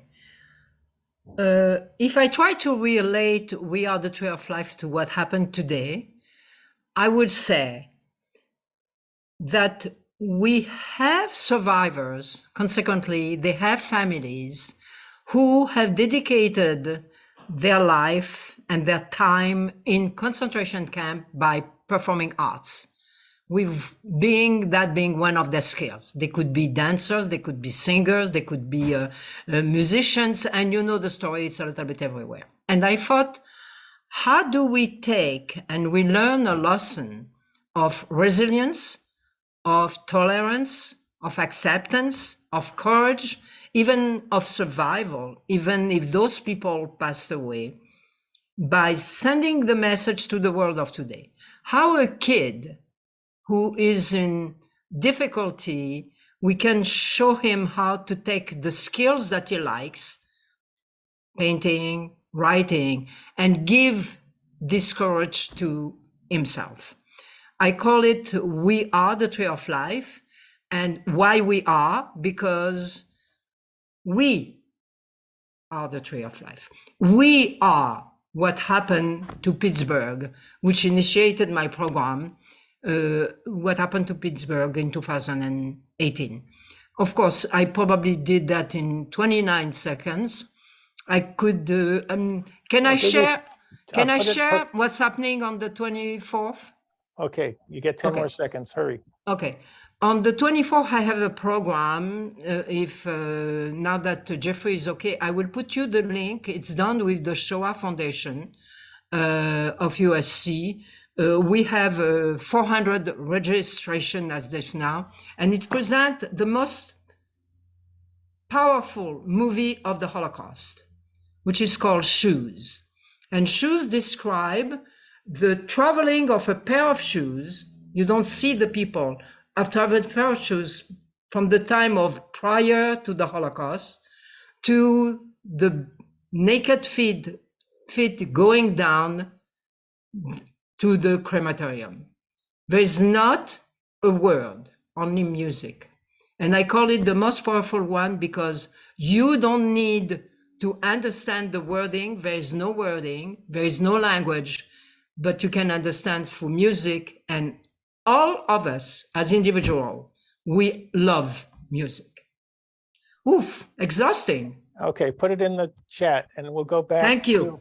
We'll go back to someone who hasn't spoken yet. Deborah Walsh, nice to see you. Nice to meet you. Please unmute yourself. Tell us a little bit of background. You know, you have a couple minutes to tell us. Go ahead. Sure. Hi, I'm Deborah. Both of my parents, my mom and dad, are Holocaust survivors. And actually, I've got a cousin who is on this call as well. Her dad, my dad brothers, survived in the forests and hiding, escaped from the ghetto. And this was a very interesting topic for me. I would say I kind of grew up in a bubble. My dad never talked about it. My mom never talked about it growing up, though I always knew the story, not sure how I knew. You know, my cousin had a different experience. Her dad, my uncle, talked about it all the time, but in my household, it wasn't talked about. And I would never have considered myself as being traumatized. But I do actually, and listening to everybody talk today, there's an awful lot of things. There's overprotection, check. You know, when the ambulance comes, you think it's coming for you, check. You know, doesn't everybody live like that? Anxiety, the hiding the Jewishness. I married somebody non-Jewish, and my grandmother actually said to me, pulled me aside. She's like, dear, does he know you're Jewish? Like, this is a big secret. So there's definitely a lot that was said here today that I can relate to. But I did want to talk about, Dr. Dana, your talking about, you know, where's the healing? And I didn't even know it was healing while I was doing it, but the more I do it, the more I realize that there's stuff there that it's kind of bringing up. I started speaking, you know, since my dad never spoke about his story, all his family did.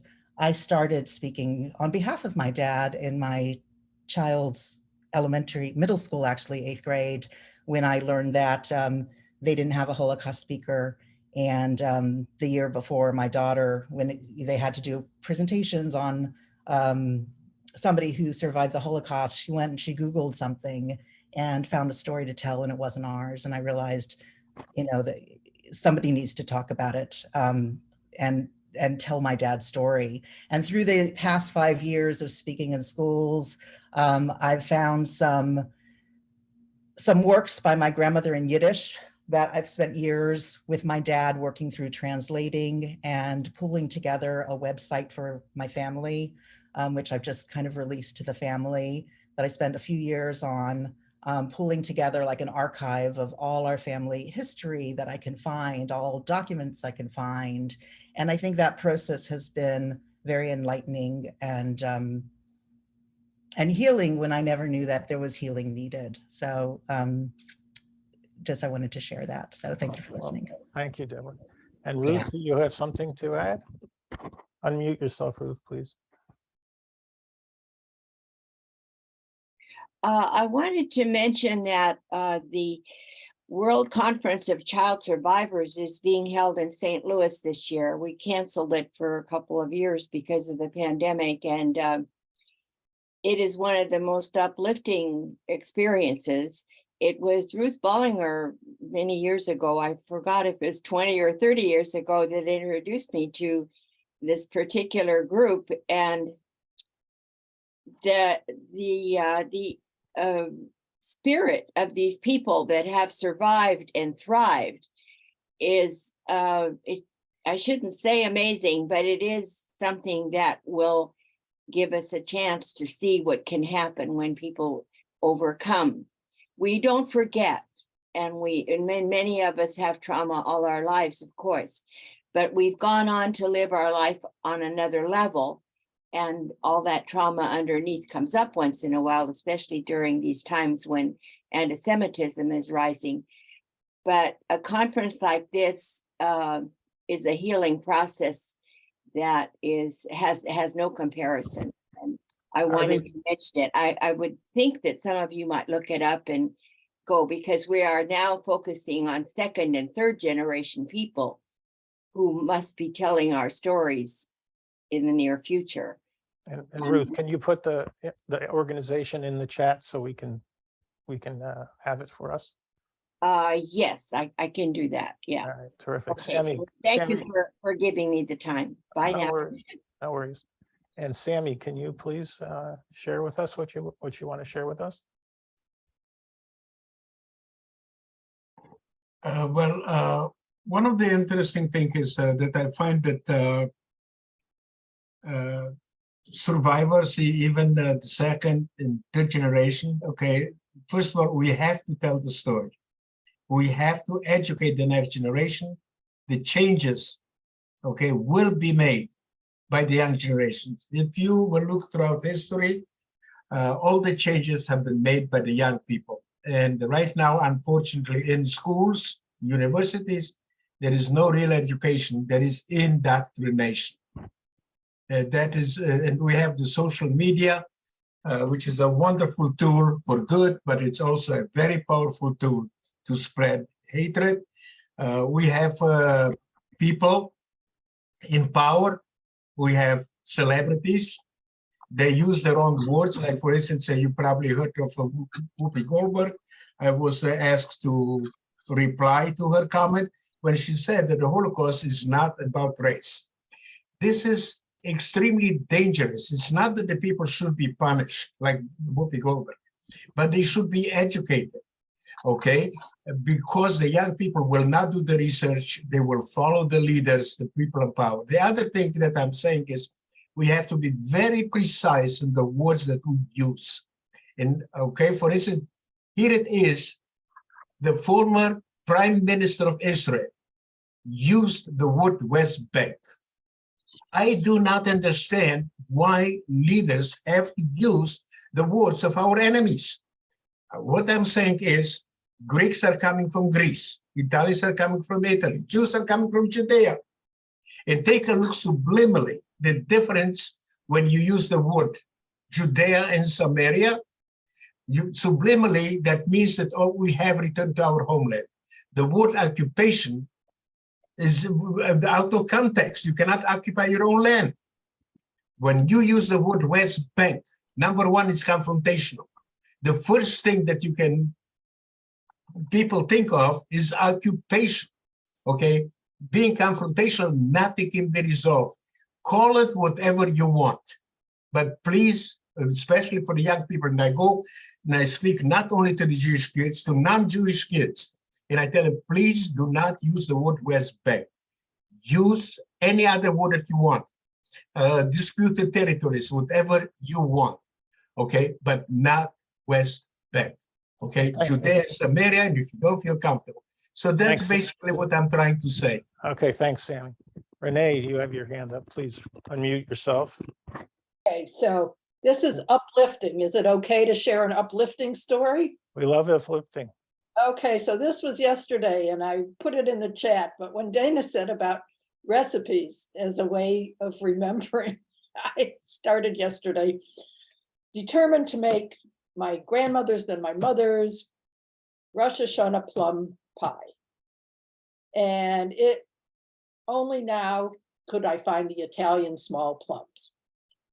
So her crust was what is called a Mürbeteig crust, which is more cake-like. It has eggs. Most pie crusts don't. Okay, so my mother's recipe, she typed it out, but then signs it, all my love, Mom. And I'm going through, and these recipes, they don't exactly have measurements. So tell me about it. I know that very much so. Sure. Well, I'm talking to the baker. I almost never bake. So, it had been years, but it goes, how does it feel and blah, blah, along the way. So I do mise en place because I have a really tiny space and I get it all together. I start then working it. Too mealy. So I say, all right, I start all over again. I go up, pull out the flour, get everything together. I start over again. Get it to my own measurements by this time. I'm playing around here, what does it feel like? I take the new lump, take the old lump, start smushing them all together. Then I keep adding and adding and adding. Eventually I get this pumpkin-sized thing instead of a nice round ball. Get it done. All right, so by this time I must have spent 2 hours. In the meantime, while the dough is settling, I do all the fruit stuff. I have enough for the one pie and then some. Take the other thing. I don't only have one pie pan because I now live in a small little place, but I have another little small rectangular Pyrex dish. I get it all together, finish the one pie, start the next one before I put it in the oven. And I get to the place, I had to make my own breadcrumbs too, because I didn't have any breadcrumbs around, to put on the crust. So, then I put in the breadcrumbs and I realized on the second little baby one, I forgot to grease the pan. Well, there was no way I was pulling everything back out again. So we'll see what happens when I try to break that other one apart today. I hope I have a saw to cut through. But I can identify with you. And I kept saying, I wasn't even upset or frustrated. I mean, frustrated a little bit. And I kept looking, oh, okay, this is quiet time. I'm getting to meditate here. I'm just standing up in the kitchen. I could barely stand anymore, but there I was. It was just, kept looking at my mother's little note, all my love, Mom, on the bottom. So there we are. That's my little uplifting experience from yesterday. All right, terrific. So Jeffrey, I want to add one thing that's important that came up today before we conclude, which is I wanted to clarify for people that pain is pain.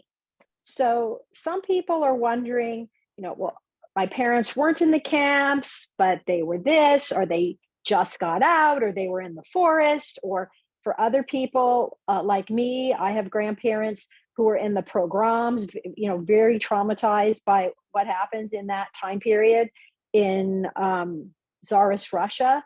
And there's no comparison. It's like one pain is not worse than another, or one experience is not worse than another. Like if your experience is painful and traumatic, there's no need to qualify or compare. And some people also wonder, I've gotten this question from people like, if my parents weren't in the camps, if my relatives were not in concentration camps, can they still be have been a part of the Holocaust? And the answer is yes. There were all different versions of harrowing experiences during the Holocaust. Obviously, the concentration camp experience was horrific, but there are other forms of traumatic experiences that happen to people during the Holocaust. So if in your mind you're wondering, does my experience count? Do my parents or grandparents' experience count? Yes, it all counts.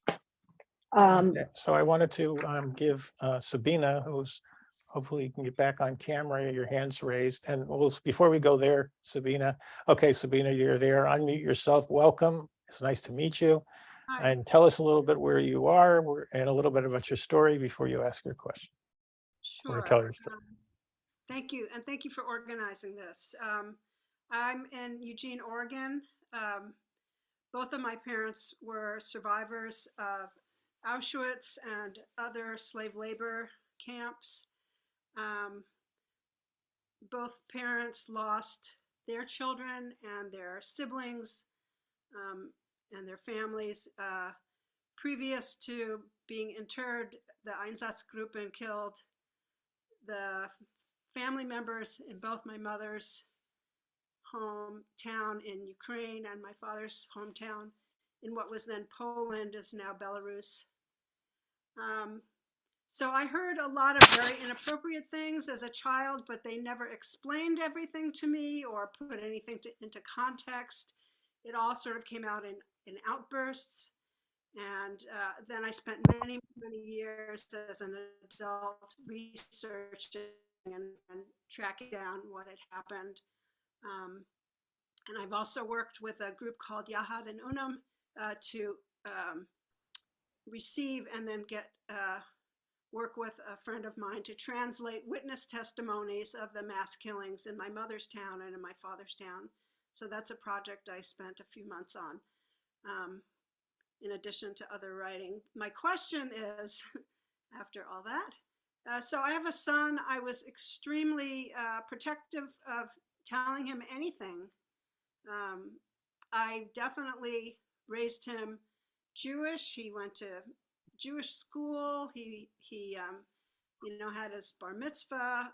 We celebrated the holidays, but I was very, very, very protective of talking to him about the Holocaust, and really didn't tell him almost nothing until he was about 13, because I felt that my childhood was taken away from me in ways that I couldn't get back. And I'm wondering how other parents dealt with that with their children. And I still, you know, I have an adult son and 2 grandsons, and I have shared some with them that I feel is age appropriate, but you know, you can't give back that innocence about our broken world. And I really wanted them all to have the opportunity to be children before they had to confront the worst in humanity. So I'm really interested to hear how other people have dealt with their kids. And thank you all. Really appreciate all of you being here, the survivors. And thank you for being here. And thank you for sharing your question. And anybody who would like to answer that, please raise your hand. I have a quick answer. Oh, okay. I never told my children anything, dear, at all, because they weren't interested, and I wasn't going to talk about it. And then one day, my grandson, who was 10 years old at the time, came home and said his teacher wanted to find out about the grandparents. Everybody should tell about their grandparents. And he asked questions, and I told him a little bit. And his teacher invited me to come and speak to that 4th grade group. And I haven't talked before. I was afraid I would start crying. I was very reticent, but I went. And those kids were wonderful. I told them what it was like to be a little girl and to be afraid and to have these things happen to me. And my point here is that they're never too young to learn. Your own children don't listen to you like they should. But if you have grandchildren, take advantage of passing on that story. To them, it's a whole other, they have a buffer zone. And it's okay to talk to young children on their level, of course. But don't be hesitant about it, as I was. But I finally did do it, and I'm very glad. Okay, Blima, unmute yourself. I have spoken with older kids. I've gone to speak at high schools and in college classes. Okay. Yeah, but that's too late. They need to learn about it sooner. Okay. And Blima, why don't you unmute yourself and join the conversation? Thank you.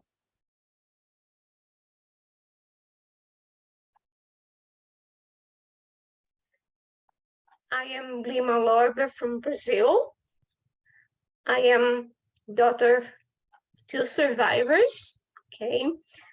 My parents were maybe a little different from yours. I heard all your emotional experiences, and I feel a little bit different from you too, because my mother wouldn't speak, but my father would speak. So I knew from very young that they were both Holocaust survivors. My mother wouldn't speak, but she would write. She was a writer, a composer, but she wrote in Yiddish, right?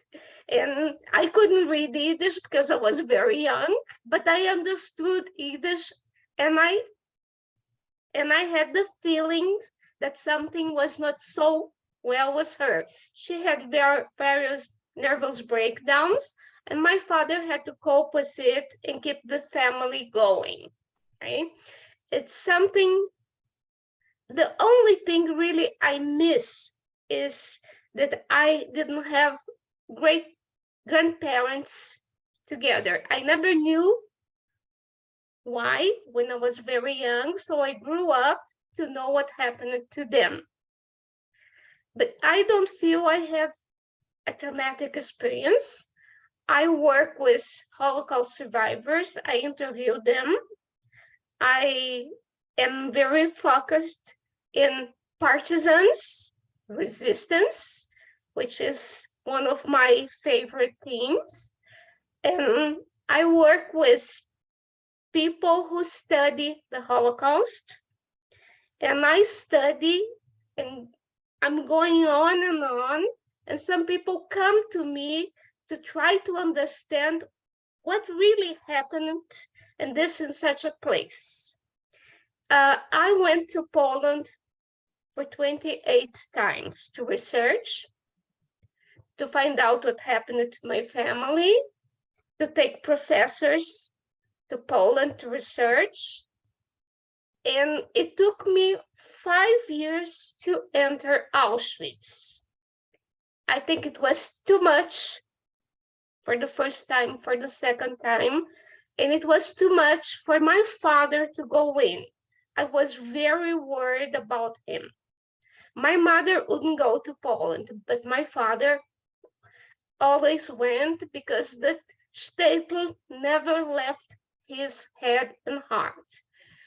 But we went to Auschwitz, but the worst part of the trip was going to Majdanek and Sobibor, because those were the places where my families probably were killed. And for me, something that was very touching was to see my father crying like a little child in Sobibor and Majdanek. That really touched me.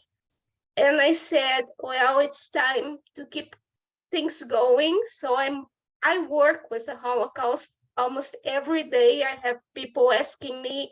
I try to find families. I put families together from all over the world, 2 or 3 families per year. And as Jeffrey knows, I'm getting a book out now about Brazilians and the Holocaust. So I'm very much involved in the Holocaust, but I don't feel I have a trauma. Okay, and I want to just let everyone know that Blima has and myself, we put together an interview series for Obligations of Memory. There's 5 episodes and it's on the JCHR YouTube channel, so you can hear all about Blima. And the last episode is about her research, specifically about Brazilians who were resistors, if I got that right? Okay, so we're getting close to the end, and I don't want to cut off anybody. Is there anybody wanting to add their voice into the program? Remember, this program is recorded, and I'll get to you, Zola, thanks. And if you raise your hand through the reactions button, you'll come to the beginning of the screen so we can easily see you. There's a lot of people still with us, and it's hard to collect. I will take anybody's hand who raised, will take all of those, and then we'll end. So, and then I'll have some concluding remarks. So go ahead, Zola. So I just wanted to get back to what Sabina had brought up. I belong to a lot of groups on Facebook, 2G, 3G, and in South Africa, we have a small community of survivor children. Basically, I would encourage you to tell your story, to tell your children in appropriate ages, to let them know your history, your story is important, their grandparents' story. There's so many people who are sorry now in their 60s and their 70s or their 50s for not asking the questions, for not knowing really what their parents and their family went through and their whole legacy that they can carry forward. There's just so much regret, and I would say absolutely, aside from the importance of having the story for history and for learning and for never again, so many people want their parents' stories. And I know just personally from ourselves, my father told his story. He was a journalist. He wrote articles in newspaper. My sister desperately wanted to know all the stories. She interviewed my father. My mother never wanted to speak about it. Every time you asked her, she came up with, better you shouldn't know. And she lived her life full of bubbliness and happiness and bringing joy and music to others and life. But in her quiet moments, there was a lot of depression that we didn't know about. She was just quiet at home a lot, but she wouldn't talk, and she said, better don't talk. And there are still so many questions that we have. And my sister's play that she wrote is called Better Don't Talk, about my mother's life, which you can all watch. It's a full-length musical. It's free on YouTube. And I encourage, because there's a lot of what we talked about today that's there. But definitely, I would say, tell your family your stories. So do me a favor, put that title in into the chat, and also put your website. I want to also let you know that Zola has been kind enough to do an Obligations of Memory interview series with me, and it's a musical series. She has an absolute beautiful voice. She writes her own material. So I really want you to go and watch that 5 episodes. It was a terrific, fun time. So I'm going to conclude our program today, and I want to share with you. So I'm going to share the screen.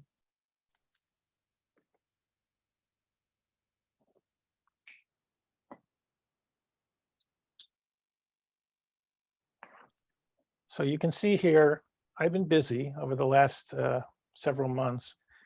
As you know, I no longer are on Facebook, and that is because Facebook has removed me from the Facebook platform and banned me. So instead of making my emotions in a negative way, I channeled my emotions to building new technology, which is what I have done my whole career. So if you notice up here, there's a website called jcrnow.circles.so.home. It is part of a platform of jcrnow.com, which will come next week. And you will be able to now see all the posts that I used to make on Facebook are now listed here. And so I have all these different channels, Jewish culture, with all kinds of articles. I have, and what makes it very important to me, I have a Holocaust channel of all the relevant, I post to this channel every single day, multiple times a day. There's an anti-Semitic channel of the latest going on in what's happening about anti-Semitism. There is culture and art here from the work that I have putting together. Those of you, and Renee, you spoke about baking. I have my mother's columns in Mama's Kitchen on here with all my mother's recipes. I'm publishing them once a week, and you can find the recipes that I've made for it that remind me of my mom. There's also the cooking and baking channel, which Dana is going to be posting into. And there's Jewish music and travel and your health and the Yiddish channel. And what I'm especially proud of is what's going to come next. Here is a area called live discussion. So if you're interested in continuing in this discussion after the program, you can come in here. You see, I put the URL in chat, and you will be able to join the group. And I am right here and you can type in messages, and Dana and I will come on board and we'll continue the discussion. This is like 60 minutes after time, and we now will have this available to us for every single one of our post groups. So all you have to do is join the group, and you can ask a question and we'll answer you. The other thing I want to share with you is the new JCR Museum, where all of our programming is available now in museum format. So here there is collections of the Obligation of Memory. So all the Obligation of Memory interview series are here, as well as the keepsake diaries, and all the live Zoom events are now part of this program. And we're really excited to be able to bring this to you. So over the last 5 months, I've been working really hard to be able to put this together for the group. It's all free of charge. I hope you share this with your family, your friends, in the communities of interest. And anytime you want to talk to me like you used to do on Facebook, just come here, and I'm here all the time posting. So I also want to conclude by telling you our next event is November 13th. And it is with 2 book authors, exciting Mark Stevens and David Tabaski. And you can see when I launch JCHRNow, you'll be able to register. From now on, all of our programming will require registration. I want to make sure that we protect it from what's going on in the world of anti-Semitic, potentially fishing expeditions. So it's all coming now on a program. Thank you, thank you, thank you for so much for your contributions, your sharing. This will be on the YouTube channel. This recording will be on the YouTube channel tomorrow. You're free to watch it, free to share it. And I see a couple of hands are in the air in a second. So Dana, I'll go, let you have the last words, and I'll go to Jackie and I'll go to Zola. Thank you so much to Jeffrey. We all owe Jeffrey a big round of applause for being our organizer, our support, our cheerleader. I also want to thank everybody who participated today to make it so rich and so meaningful. I really appreciate everybody who shared a little piece of their heart. It was enriching for all of us. I related to everything everybody said. I think we all can see ourselves in everybody speaking. So each person that spoke really helped all of us along in this journey. And thank you for being here today. And Jackie? Okay, very, very fast. In your View Museum, are you going to make an exhibit of Jewish artifacts? Yes. As you know, I have many of them. I know. But we were talking about the iPod. I cannot do technology. It's above me. I'm too old for that. But you know, I don't know how many people follow that. I am 82. Forget about it. But my point is, you know that I have a number of artifacts of museum quality piece, and I would. What happened? Call me. You're going to call me? I'll call you. You call me. No, you call me. Okay, fine. I will have the answer. Anybody who wants to make themselves available for an obligation of memory interview series, just get a hold of me. Anybody who has a keepsake that will memorialize their parents or some trip that you've made in the Jewish experience, please, we can make a short form review. All of these 2-hour programs are online in the museum now. All of the obligations of memory interview series that have been done are online in the museum and the keepsakes. So I've been very busy and it's something I'm very, very proud of. And I honor my parents continually with this effort and work. So thank you so much for coming, being part of this, and you'll be able to see the recording if you're interested tomorrow. Thanks a lot, everyone. And if you want more, you can come over and I'll be over there right now to talk to you, and Dana will join me. Thanks. Bye-bye.